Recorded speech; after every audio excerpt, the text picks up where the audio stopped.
Hey guys, welcome back. My name is Tracy A, and I'm actually in a classroom on campus right now. I have my host set up. This is like my interview setup. I just thought I should talk about how this interview process has been. I'm filming on my phone because I'm filming on my phone and I'm using the front camera so I can look at myself. So if it's not too clear, subscribe and like my videos so I can purchase an actual camera. Anyway, so this has been uh and I don't even know how to explain it. It's been such an interesting time. Um, Applying OB in general is very hard because it is very, very, very competitive. I consider myself a pretty strong candidate.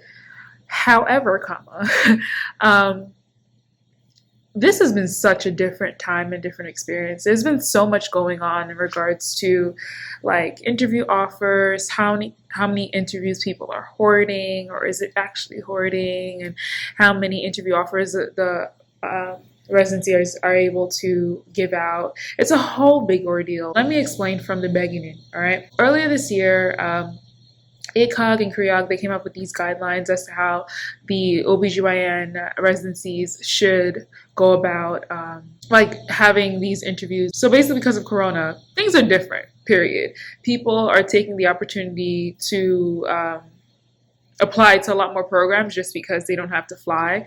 Everyone talks about the interview trail because it's legit you hopping on a plane or a bus or a train or a boat and going to these places, experiencing these places, then doing it all over again with a different hospital, just because you just want to apply as broadly as possible. However, because of Corona, ACOG basically said, yeah, so all virtual interviews. Some people are still doing in-person interviews, but like that's scary. That's scary. Most of the interviews are like this, the way I'm talking to you right now. And the issue is like because they knew that there's going to be so many applications or applicants and all that other stuff. They're like, you know what, let's decrease the amount of interview offers that residencies put out, which means if they get like 1,500 applications but they only have like 5 spots, some places are only interviewing like 10 to 15 people per slot. So they're interviewing about 90 people. So what happens to the 1,410 people? Nothing.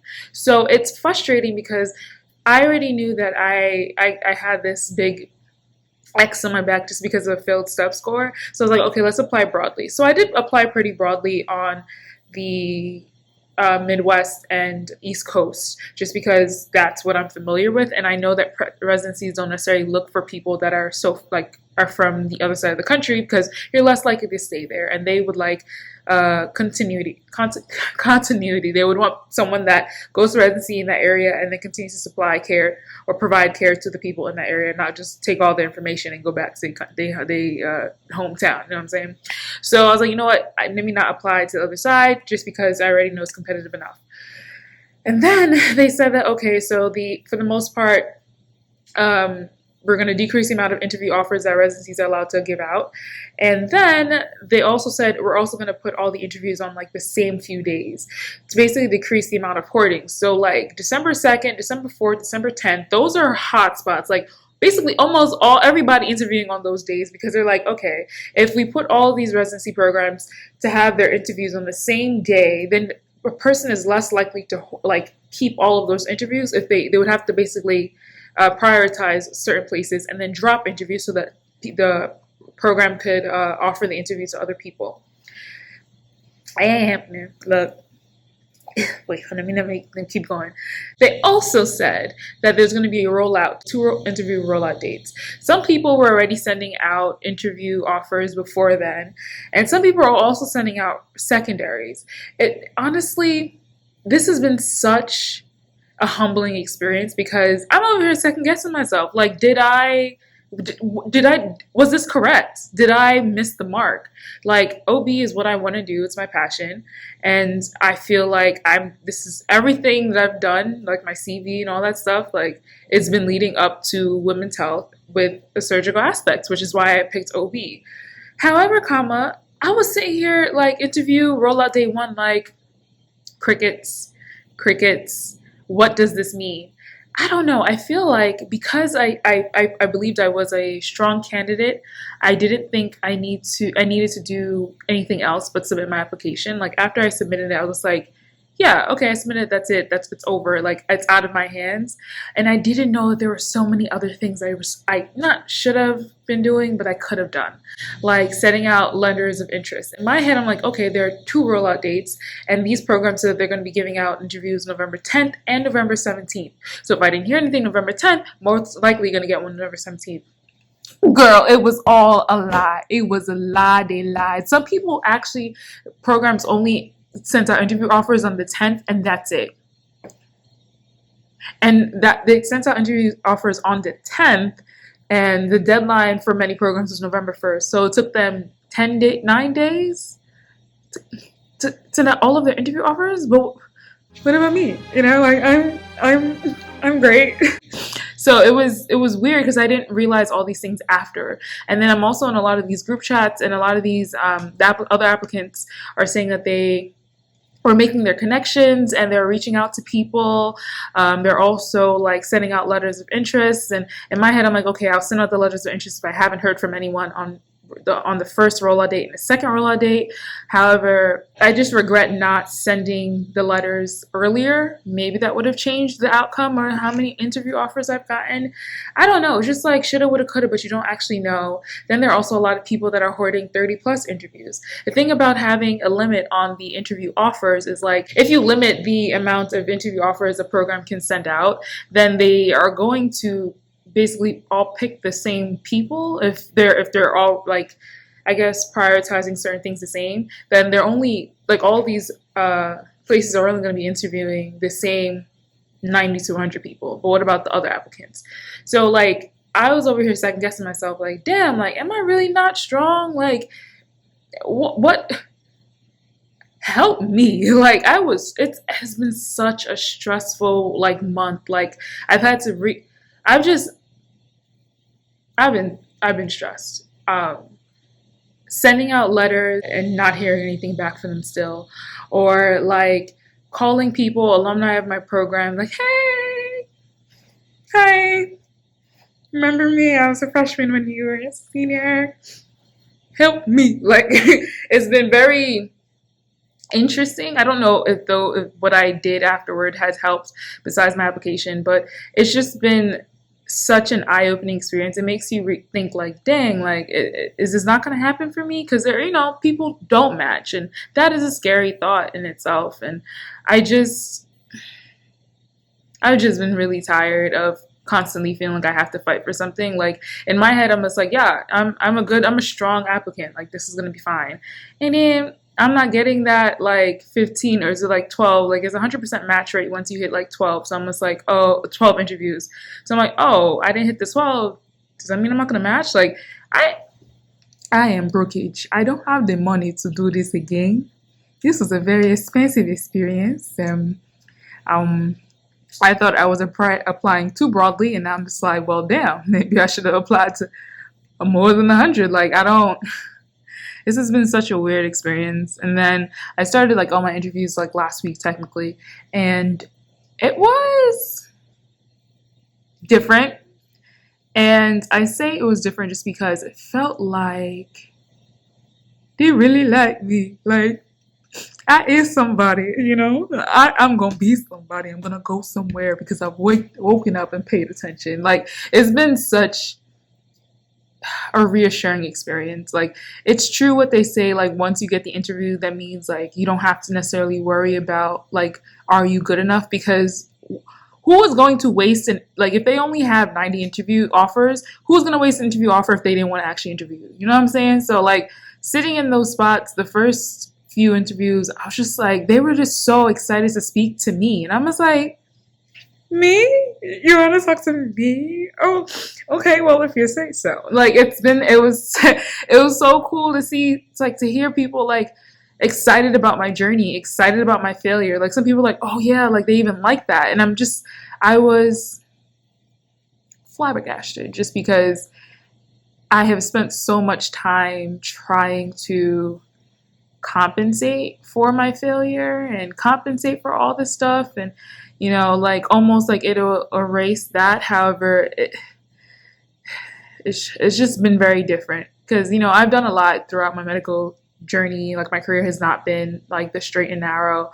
So to hear that it's okay, to hear that that is what makes me great and that's what makes me a great applicant, and to hear that they're excited to talk about nursing. Everyone talks about nursing, like, and to hear that they're excited to meet me and put a voice or an energy to the application. It just made me, I was on the verge of tears after the first two interviews because they were just like super excited, and it validated all the things I've been trying to tell myself for all these years, even though I didn't necessarily get that from the faculty and administration at my institution. So all of these years of them saying like, yeah, you failed, not going to look good, you have to work harder, or not ever giving praise to the things that I've done, which I didn't, not that I didn't realize, but I feel like I've been downplaying myself so much. Like institution downplays me and everything, and like just things that I've done and accomplished all these years that I've never sat in that light, like, oh no, this is a really amazing thing, like this is not being done elsewhere, like you're doing great, sweetie. I didn't get a lot of that. I didn't get a lot of that at all. So to get that from people that basically just saw me on paper and they're seeing past my color, I guess, I don't know what the issue is, but just the fact that people are validating that you're pretty awesome, and like, why would you ever think otherwise? It's like pretty cool.